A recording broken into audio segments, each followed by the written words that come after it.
I trusted my cousin with my secret, and she used it against me.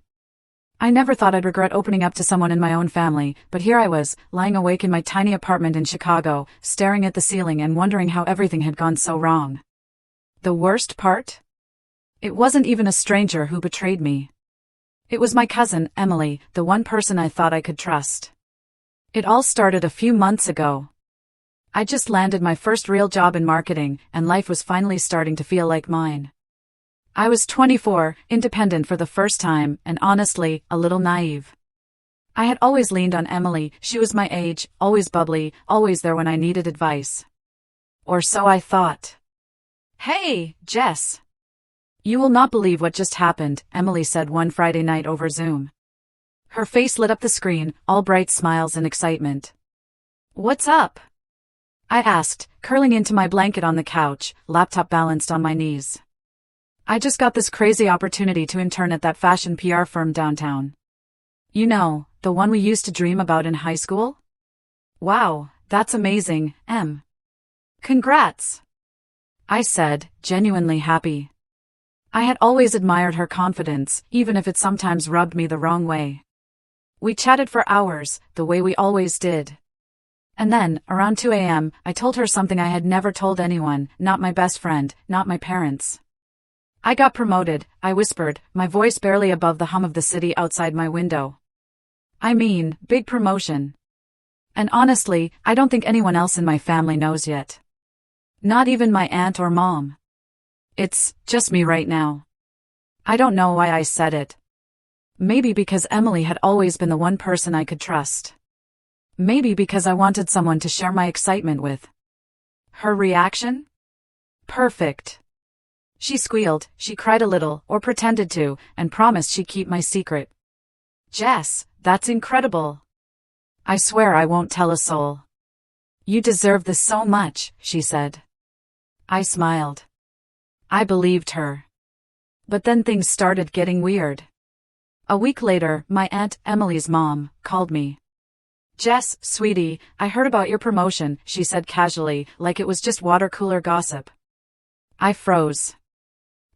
What do you mean? How did you hear that?" "Oh, Emily told me." "Isn't it exciting?" It was like a punch to the gut. I could feel my chest tightening. "Emily told you?" I repeated, trying to keep my voice steady. "Yes. She said you didn't want anyone to know, but I'm thrilled for you, honey." I hung up before I could scream at the phone. I stared at my laptop, willing Emily to appear on screen again, but the Zoom call was long over. My stomach twisted. Why would she betray me like that? Was it just a thoughtless slip, or something more? I should have known then. Emily had always been competitive.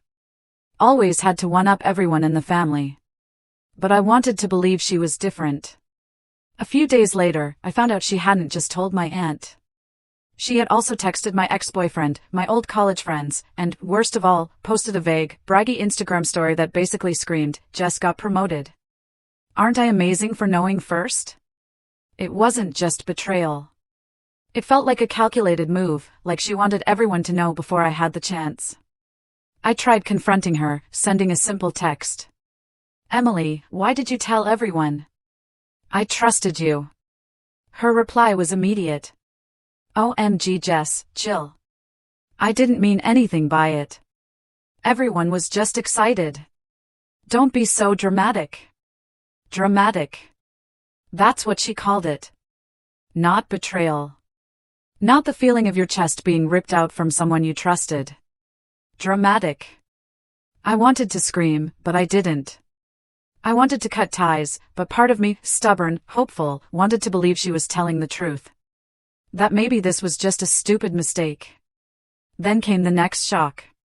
I got a call from HR at work. "Jessica, we need you to come in tomorrow." Someone raised a complaint about insider information being shared. My heart sank. And that's when I realized Emily hadn't just told my family. She had leaked my confidential work news to someone who could get me in serious trouble. Someone who could ruin everything I had worked for. I sank onto my bed, phone still in hand, heart pounding. My cousin, my best friend, she wasn't just careless. She was dangerous. And that was just the beginning. I didn't know it yet, but Emily had only just started. And by the time I found out what she had planned next, my entire life would start unraveling, piece by piece. The next morning, I couldn't sleep. My mind raced, replaying every interaction I'd had with Emily over the past months. Every laugh, every secret I'd shared, every time I had thought she was my ally, it all felt like a lie now. I got up early, forced myself to shower, and headed into work. The city felt colder that day, harsher somehow. Chicago in late spring usually had this soft, golden glow in the mornings, but all I saw was gray. HR's office was small, sterile, and suffocating. Ms. Patel, the HR manager, gave me that professional, concerned look, the kind that makes your stomach twist. "Jessica, thank you for coming in on such short notice," she said, gesturing for me to sit. "We received a report that confidential information about your department's upcoming campaigns was shared outside of the company." I froze. My hands gripped the edge of the chair. I didn't. "I know you didn't intend to," Ms. Patel said quickly, as if reading my mind. "But someone did leak information. Can you think of anyone who might have access to your private conversations?" Access. That word slammed into me like a hammer. And I knew exactly who had access. Emily. My cousin. My best friend. I took a shaky breath. It could be Emily. My cousin. She knows I handle some of these projects, and I trusted her with personal information about a promotion. Ms. Patel raised an eyebrow, skeptical but listening. "Your cousin? Are you saying this was intentional?" I hesitated. Could it be intentional? Or was it just reckless curiosity? My gut told me it was far worse than just curiosity. I think she might have done this on purpose," I said finally. "I can't prove it yet, but I feel like she wants to sabotage me." Ms. Patel nodded slowly, scribbling something in her notebook. "We'll look into it. In the meantime, Jessica, I need you to be very careful. Don't share sensitive information with anyone outside the company. And if you hear anything unusual, report it immediately." I left the office feeling hollow. Every smile from a colleague, every casual conversation felt like a potential trap. Emily's betrayal had reached deeper than I'd realized. That night, I tried calling her, hoping to confront her directly. But she didn't pick up. I texted, "Emily, we need to talk. This is serious." No reply. "Emily, this isn't a joke. Someone at my work mentioned that confidential info was leaked. I think it's connected to you. Please answer me." Still nothing. By the next morning, anxiety had become a constant ache in my chest. And then came the messages. Not from Emily, but from people I barely knew, friends, former classmates, even a few strangers who had somehow gotten wind of my promotion and were now commenting on it online with sarcastic, backhanded compliments. At first, I thought it was coincidence. But then I saw the subtle digs. "Wow, congrats, maybe your cousin can give you some tips on how to stay humble," and look at her, acting all big and important. "Thanks, Emily, for the inside scoop." My stomach dropped. Emily was not just careless, she was actively trying to humiliate me. And it wasn't just words. The leak at work? That wasn't over either. My manager, normally kind and patient, started giving me cold, clipped emails. My team avoided me in meetings, whispering behind my back. It all felt like a slow-motion nightmare. I confronted Emily finally, in person. She was lounging on the couch in her apartment, scrolling her phone like nothing had happened. "Jess. Finally decided to visit," she said cheerfully. "Emily, we need to talk." "Now," I said, trying to keep my voice steady. "Oh, come on. Don't be dramatic," she said, smirking. "I didn't do anything. Everyone's just excited about your success. You're overreacting." Overreacting. The word felt like a slap in the face. "I've lost trust in you," I said quietly, my hands trembling. "People at my job know things they shouldn't. You told everyone. You leaked info too. I don't even know who. This isn't just a mistake, Emily. This is sabotage." She laughed, a light, dismissive sound that made my blood boil. Sabotage? Jess, you're so intense. I just shared news. It's not like I poisoned the water or something. I wanted to scream. To shake her. To make her understand the gravity of what she'd done. But instead, I did the only thing I could. I left. Slamming the door behind me, trying not to cry in the elevator. That night, I sat in my apartment, staring at my phone. Emily hadn't called. She hadn't apologized. And deep down, I realized something terrifying: she might not stop. Because this wasn't about a mistake. This was about control. About power. About watching me crumble while she smiled. And then I saw it, a message from an unknown number. You thought Emily was your friend? You haven't seen anything yet. Be careful, Jessica. Some secrets are more dangerous than you think. I didn't know who sent the message, but one thing was clear: Emily's betrayal was just the beginning. And now, someone else had entered the game, someone who seemed to know everything. The next morning, I woke up to the city's usual chaos outside my window, cars honking, people rushing to work, but inside, I felt like my world had stopped. Emily's betrayal had already shaken me, but the mysterious message from last night pushed my anxiety into overdrive. Someone knew. Someone knew enough to warn me. I debated telling my manager, but what if it made me look paranoid? And what if Emily had somehow spun this in her favor already?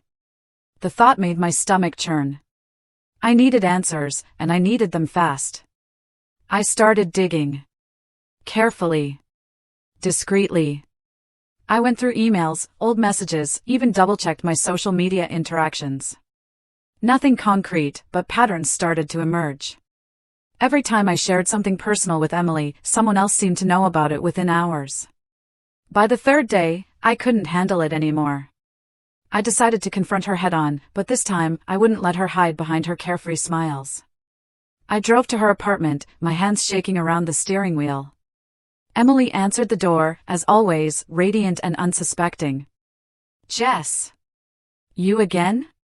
What's wrong now? I stepped inside, trying to keep my voice steady. We're not doing small talk. I know you've been using my information against me.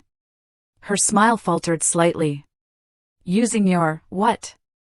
You know what? All the leaks, the gossip, the social media posts, everything. I trusted you. And you've been weaponizing my life like some kind of game. She tilted her head, feigning confusion. Jess, you're being paranoid. Seriously. But I could see it in her eyes, the slightest flicker of guilt. Or maybe amusement. I couldn't tell anymore. I have proof, I said, my voice rising. Texts, screenshots, posts. You've been deliberately trying to ruin me. Why? Emily laughed, sharp and hollow. Ruining you? Oh, Jess, you really think I'm that evil? I'm just having a little fun. Fun. That word cut deeper than a knife. Fun? Do you know what you've done to me? My reputation, my job, my friends, they're all questioning me because of you. She shrugged. They'll get over it. You always do. I felt a surge of anger. This wasn't just about a promotion anymore, it was about my life, my dignity. And for the first time, I realized something terrifying: Emily wasn't going to stop. She enjoyed it. That night, I barely slept. I replayed every memory with Emily, every secret I'd shared. Every laugh, every late-night chat, every piece of advice she'd given, it was all a lie. Then came the next blow. A friend from work, someone I trusted, pulled me aside during lunch. Jessica. I don't know if you heard, but someone filed a complaint about your project reports. They're saying you leaked confidential info to outside contacts. I froze.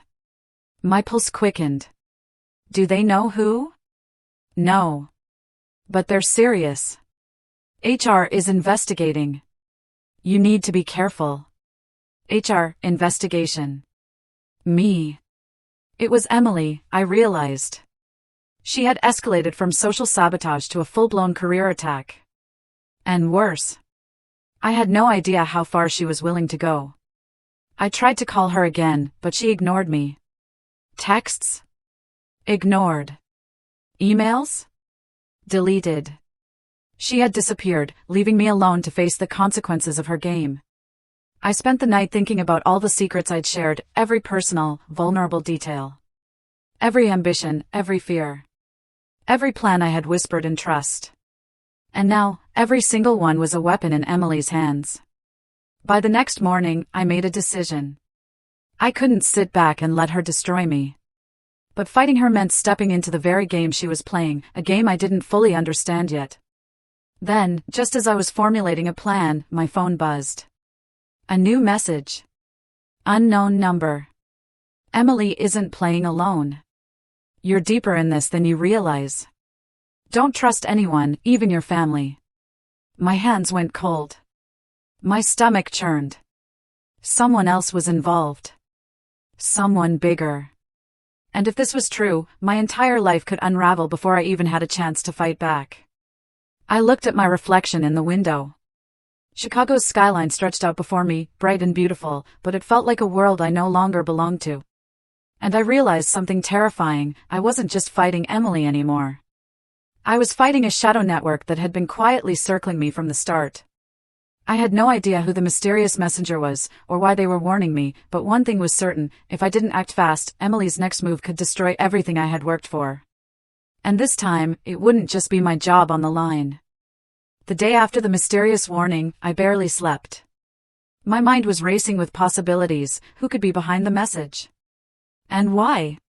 Was it someone trying to help me, or just another player in Emily's twisted game? I needed information. I couldn't just sit and wait. So, I started digging. Slowly, carefully, I retraced every step Emily had taken, every person she had interacted with, every social media connection. And that's when I found it.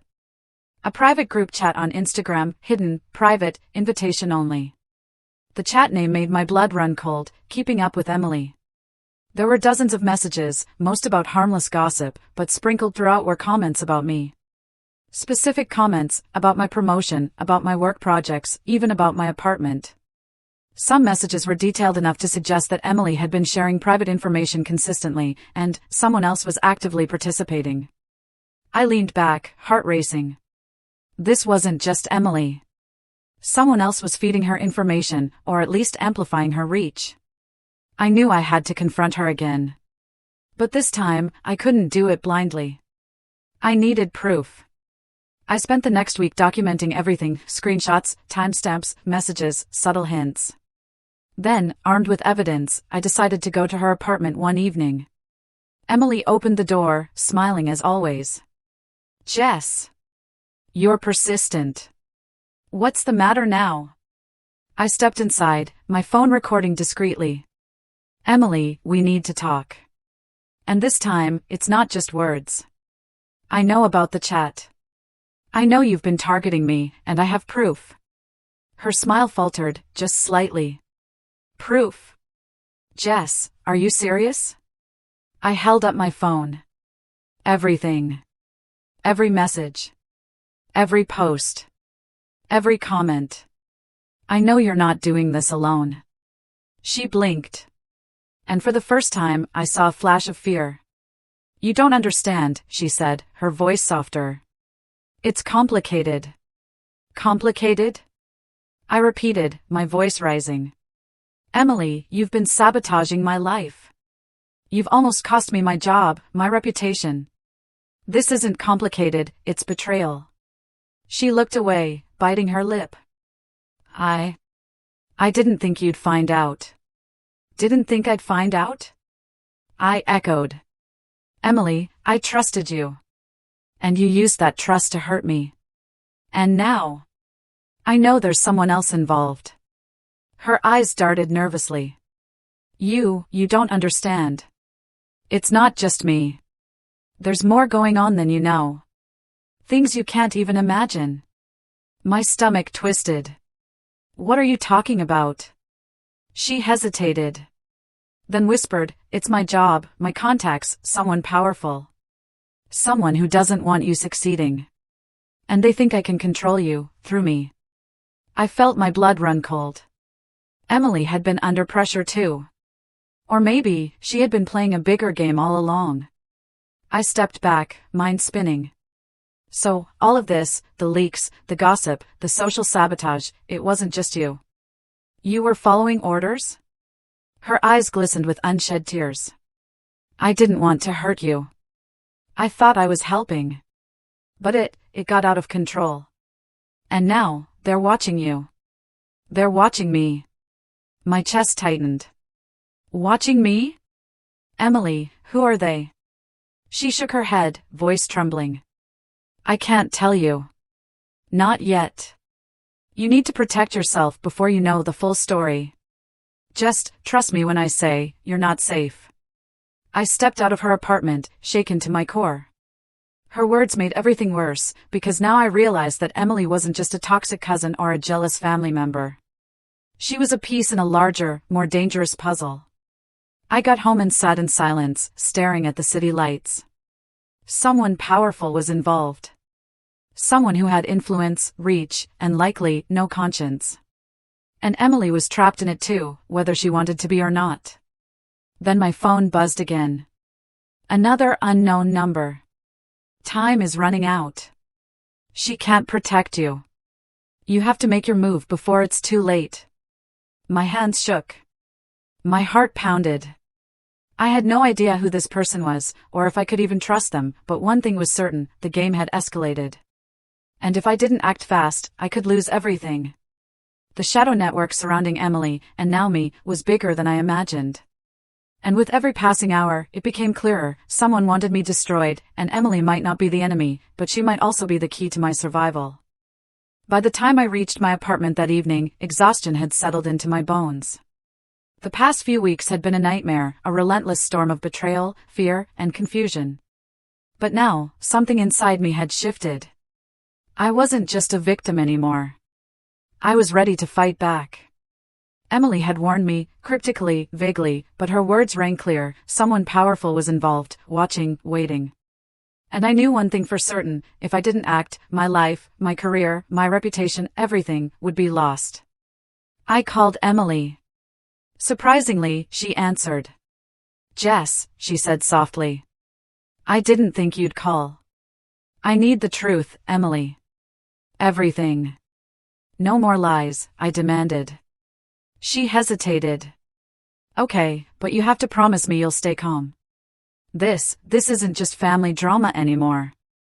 This is bigger. Much bigger. I clenched my fists. I don't care. Tell me. Emily sighed, and for the first time, I saw fear, not the calculated, confident Emily I'd known, but real fear.